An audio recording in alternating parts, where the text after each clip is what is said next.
Why did I choose to homeschool my kids? I'm going to tell you in just a second. My name is Britton LaTulip. I am the author of Revealing School and the Art of Raising Children for Greatness, the entire series. I'm also the president of Blue Manners Online Academy. When I first started out, I was not going to homeschool my kids. It really wasn't even on my radar. I just assumed I'm going to get them into a great... Actually, I got to an experience in elite prep school, a boarding school. It really changed my life. So I kind of grew up in public schools, and then I went to some private Christian schools along the way. They're okay.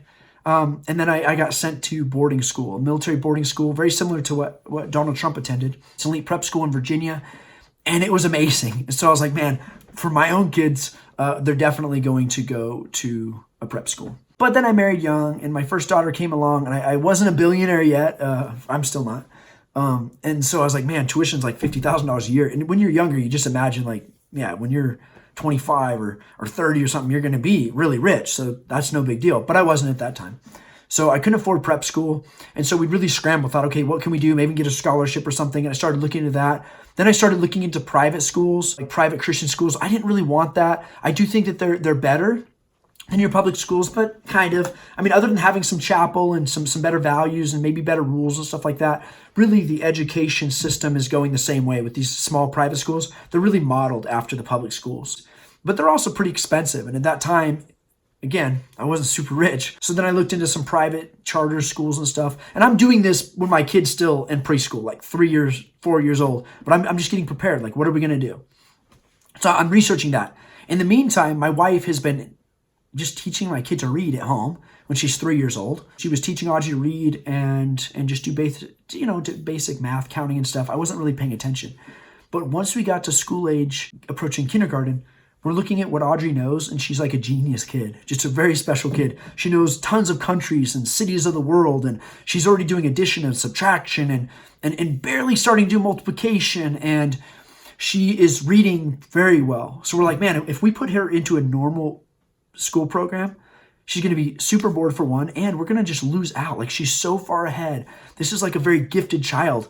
And so we started looking at other options. We're like, well, Janine's done so good already educating Audrey. Why don't we just keep homeschooling a little bit until we can't do it anymore? And then we could see about a private school. Maybe by then we could afford it. Or awesome, a prep school, best option, right? I thought. So we continue homeschooling our kid, Audrey. That was how we did it. It was really kind of coincidence, accident, whatever you want to say. It wasn't the plan. But we keep educating Audrey. She's just like light years. Like we put her in chess one year. She won the state championship in her second grade year. Now, little Emma, her little sister's coming up. And we were like, man, we have another genius on our hands. This is crazy. Like, Emma's doing even better than Audrey. This is crazy. So we can't homeschool, or we can't put her in a public school. Like, she's so advanced. It would just set her back. So we keep doing that. Finally, Colton is born. He's our third oldest, our first boy. And man, he was like really slow in the beginning. We tried to teach him geography. Like, hey, this is China. This is China. Point to China. And he'd be like, And he'd point to like France. He'd be like, God, this kid can't learn anything. We tried to teach him chess. And all of our girls, both of them, they were chess champions by that time and really, really advanced. And we tried to teach Colton chess and we're like, hey, the rook moves like this, just like this, sideways, whatever. Move your rook. And he'd pick it up and like move it over here and be like, dude. So you couldn't teach him anything. So we're like, hey, this is definitely like, he's not a special kid. He'll be fine. He's not advanced. It's not going to hold him back. And then I don't know what happened, but he turned 5. And he saw my daughters come home with a chess trophy, a big chess trophy, and he wanted one.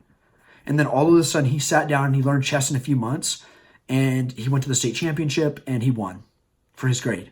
But actually, it wasn't just his grade. He was preschool actually when he won kindergarten, but he didn't just win his grade. They play everybody because they're looking for like an overall winner to send to nationals. He beat a whole bunch of kids older than him. I think he won 3 or 4 games his first year, which is phenomenal. He's beating like 8th graders. I was like, dude, this guy's a genius, at least at chess. And then all of a sudden, it's like the light bulb came on. And now, I mean, people that know him, he's like a genius. He does, square roots and stuff in his head. And he's 7. He was doing that at 6. He's now better than both of his sisters. His one sister's 4, almost 5 years older than him, and he's beat her in chess. And he's undefeated 4 years in a row, or something. Chess champion, state champion. So he's super smart, like a genius kid. Okay, he's already coding and everything. And I'm not bragging on my kids. I'm getting to a point.